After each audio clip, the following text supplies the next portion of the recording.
Dalam nama Bapa dan Putra dan Roh Kudus. Amin. Allah Bapa kami yang Maha Pengasih dan Penyayang, kini kami kembali datang ke hadapan-Mu, bersyukur atas cinta kasih-Mu yang berkelimpahan dan tiada berkesudahan. Kami mohon bantulah kami untuk senantiasa mampu menemukan butir-butir kasih dalam setiap pengalaman hidup kami. Bukalah pintu hati kami dan pikiran kami agar dapat mendengarkan, merenungkan, menghayati, serta mempraktekkan firman-Mu yang kami dengarkan, dan ajari kami untuk tetap setia, konsekuen, mengimani-Mu sampai akhir hidup kami dan tampak dalam kesaksian konkret hidup kami sehari-hari. Dengan pengantaraan Putra-Mu Tuhan kami Yesus Kristus yang hidup bersama Dikau, kini dan sepanjang segala masa. Amin.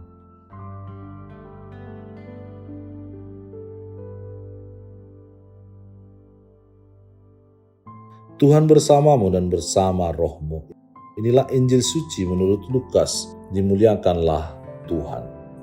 Ketika orang banyak berbondong-bondong datang, yaitu orang-orang yang dari kota ke kota menggabungkan diri pada Yesus, berkatalah ia dalam suatu perumpamaan. Adalah seorang penabur keluar untuk menaburkan benihnya. Pada waktu ia menabur, sebagian benih itu jatuh di pinggir jalan, lalu diinjak orang dan burung-burung di udara memakannya sampai habis. Sebagian jatuh di tanah yang berbatu-batu, dan setelah tumbuh ia menjadi kering karena tidak mendapat air. Sebagian lagi jatuh di tengah semak duri, dan semak itu tumbuh bersama-sama dan menghimpitnya sampai mati. Dan sebagian jatuh di tanah yang baik, dan setelah tumbuh berbuah 100 kali lipat. Setelah berkata demikian, Yesus berseru, "Siapa mempunyai telinga untuk mendengar, hendaklah ia mendengar." Murid-muridnya bertanya kepadanya, "Apa maksud perumpamaan itu?"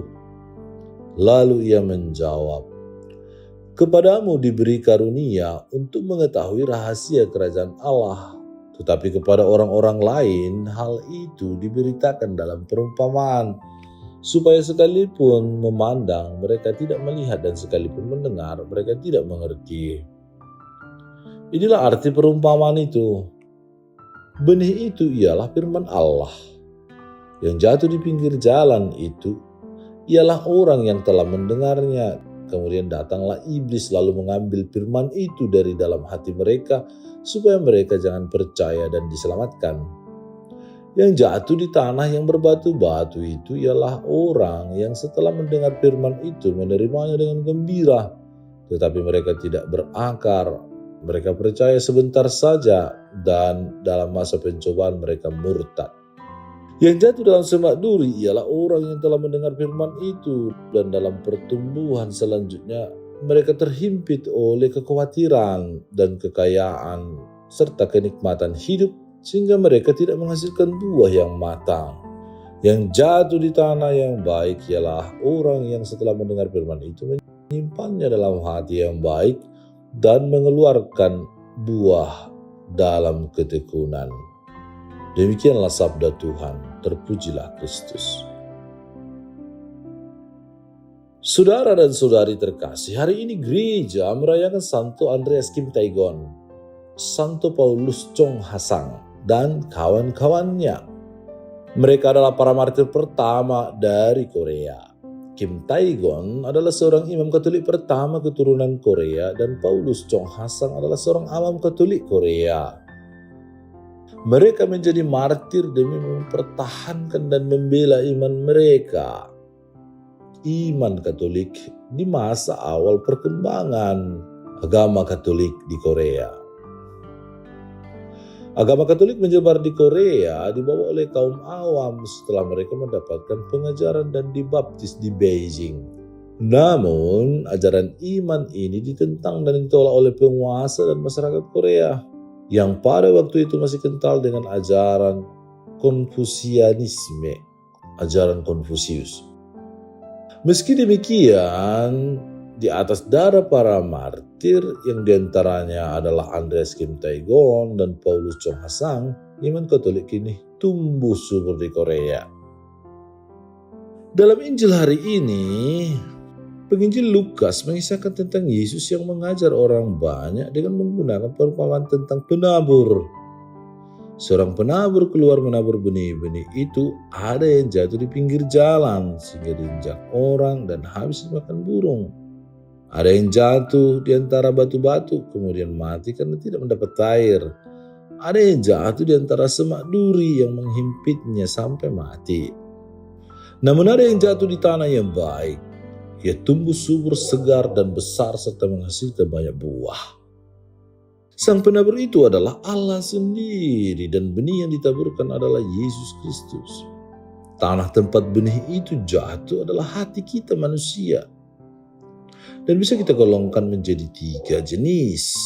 Jenis pertama adalah tanah yang di pinggir jalan dan tanah berbatu-batu yang melambangkan hati yang keras hingga menutup budi dan nurani pada firman Allah. Kedua adalah tanah yang ditumbuhi semak duri. Tanah ini melambangkan hati manusia yang subur namun tidak memiliki perhatian khusus pada sabda Allah. Perhatiannya teralihkan pada kekhawatiran dan cinta diri. Tanah yang ketiga adalah tanah yang baik yang melambangkan manusia yang terbuka dan mau menerima sabda Allah hingga tumbuh dan berbuah.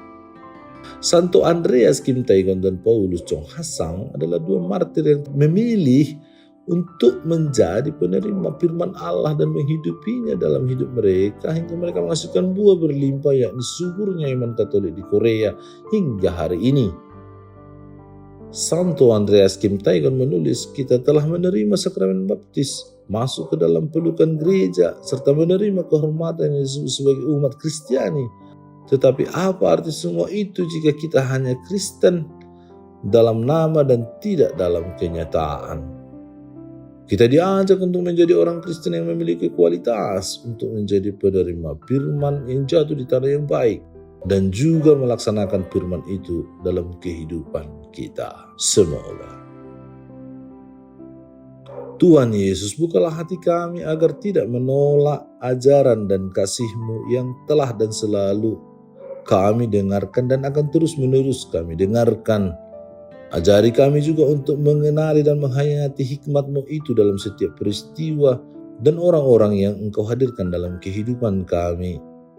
Semoga kami menghasilkan buah yang banyak dalam kehidupan kami serta memuliakan nama-Mu selalu kini dan sepanjang segala masa. Amin. Tuhan bersamamu dan bersama roh-Mu. Semoga Allah yang Maha Kuasa memberkati saudara sekalian, Bapa dan Putra dan Roh Kudus. Allah Bapa kami, penuntun kehidupan, Engkau telah menuntun Abraham menuju tanah terjanji. Engkau juga menuntun bangsa Israel menuju tanah Yerusalem melalui tangan Musa.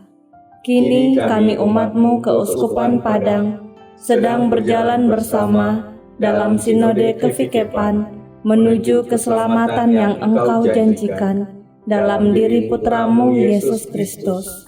Tuntunlah peziarahan hidup kami dengan kuasa Roh Kudus-Mu, agar kami tetap tabah, sabar dan setia menghadapi kesulitan dan tantangan hidup. Bimbinglah kami supaya mampu berjalan bersama, saling meneguhkan dalam iman, harapan, dan kasih. Bunda Maria, doakanlah kami putra-putrimu sepanjang sinode kevikepan ini berlangsung. Ya Bapa, Engkau kami sembah dan muliakan, kini dan sepanjang masa. Amin.